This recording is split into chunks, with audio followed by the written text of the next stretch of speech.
Halo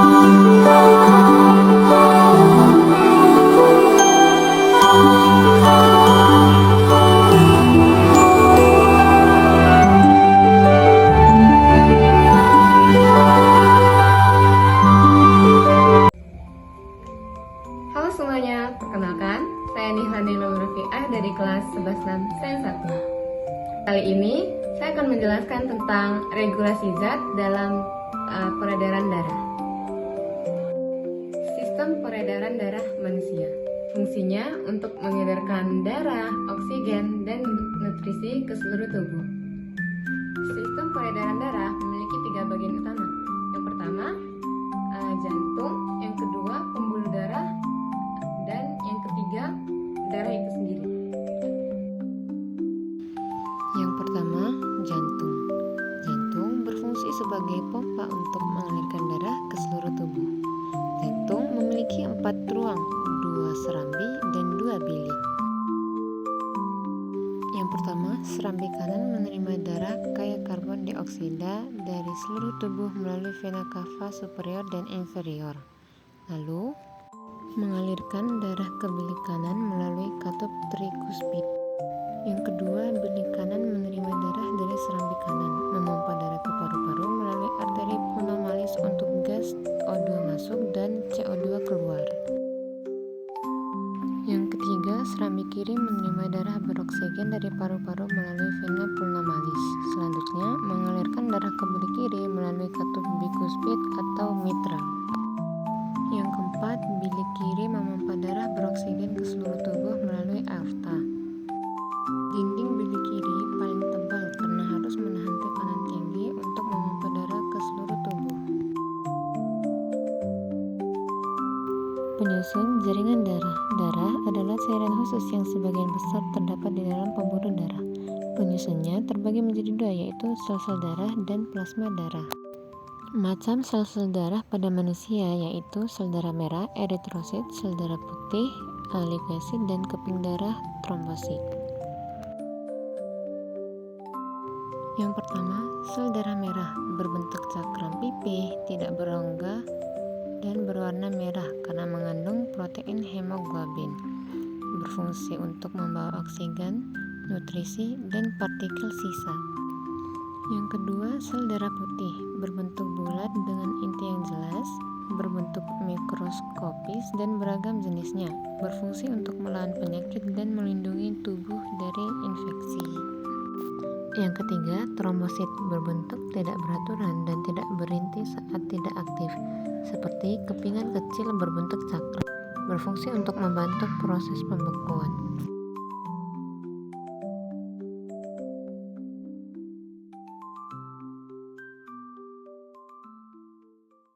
Yang keempat, plasma darah. Plasma darah adalah cairan berwarna kuning pucat tempat komponen lain mengapung di dalamnya.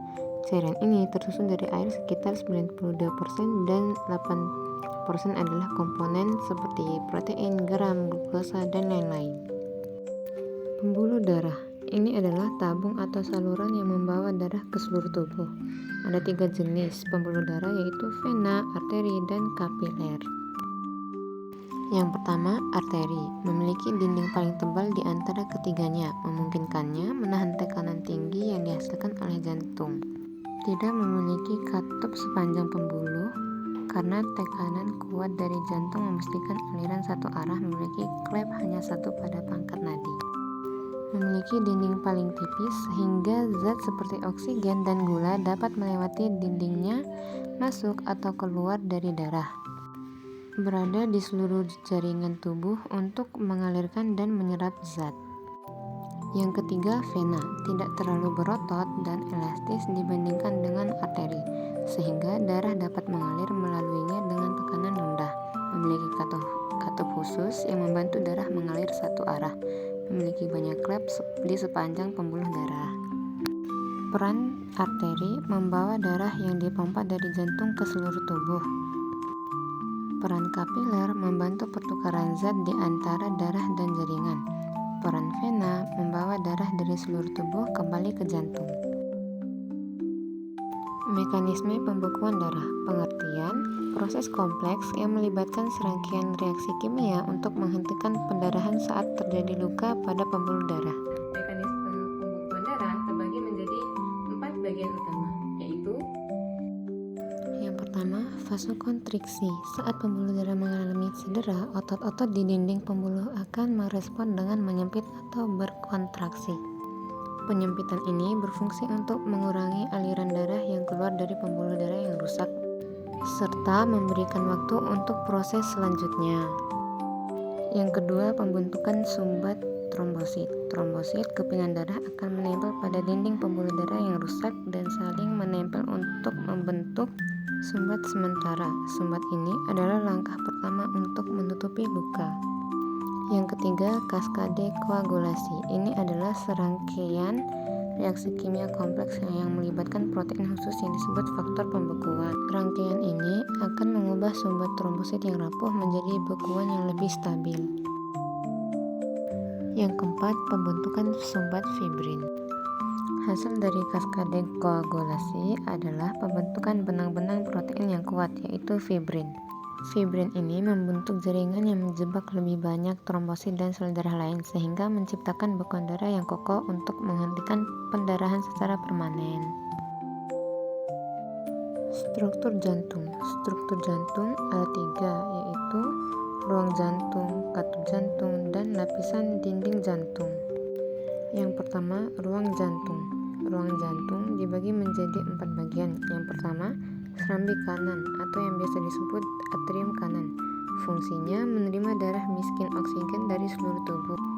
Mekanisme darah dari tubuh bagian atas seperti kepala dan lengan masuk melalui vena besar yang disebut vena cava superior. Sementara itu, darah dari tubuh bagian bawah termasuk kaki dan perut masuk melalui vena cava inferior. Prosesnya, setelah serambi kanan terisi, ia berkontraksi untuk mendorong darah melalui katup trikuspid ke dalam bilik kanan. Yang kedua, bilik kanan, ventrikel kanan. Fungsi memompa darah miskin oksigen ke paru-paru. Mekanisme, bilik kanan memiliki dinding otot yang lebih tebal dari serambi kanan agar dapat menciptakan tekanan yang cukup untuk mendorong darah ke paru-paru. Proses saat bilik kanan berkontraksi, darah didorong melalui katup pulmonalis dan masuk ke arteri pulmonalis. Arteri pulmonalis akan membawanya ke paru-paru untuk melepaskan karbon dioksida dan mengambil oksigen. Yang ketiga, serambi kiri, atrium kiri.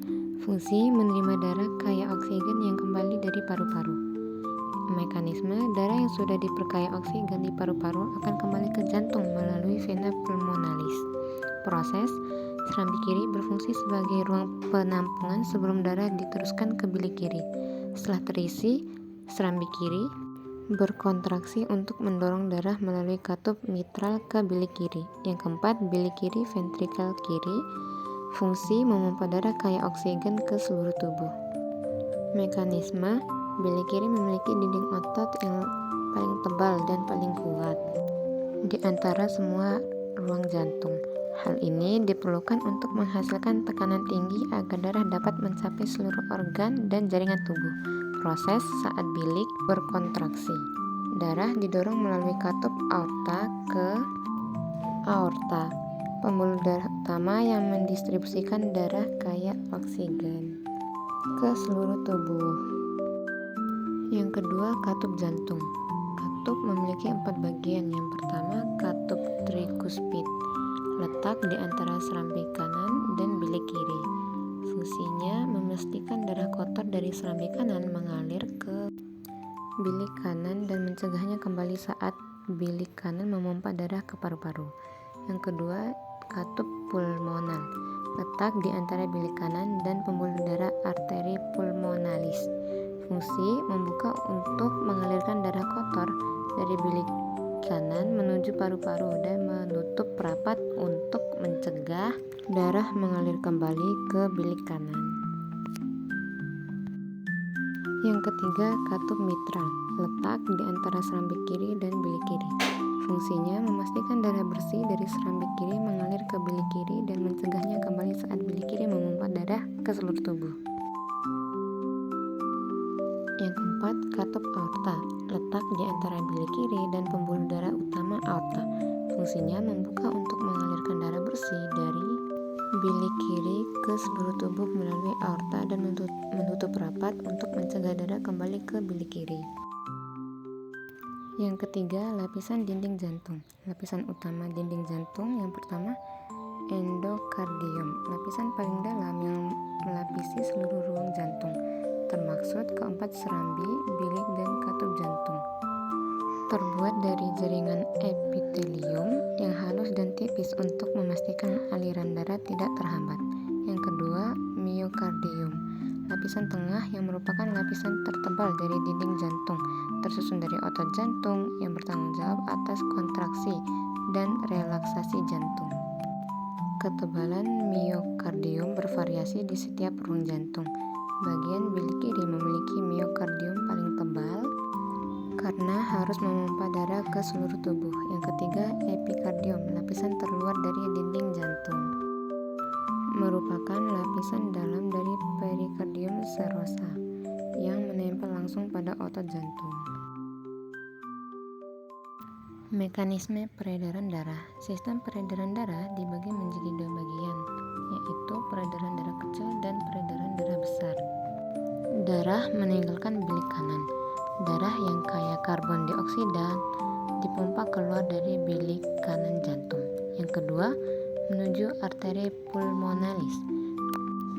Darah yang miskin oksigen tersebut dialirkan melalui pembuluh darah arteri pulmonalis. Arteri pulmonalis ini bercabang dua menuju paru-paru kanan dan paru-paru kiri.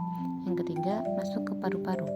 Di dalam paru-paru, arteri pulmonalis bercabang menjadi pembuluh-pembuluh kecil yang disebut arteriol, hingga akhirnya menjadi pembuluh kapiler.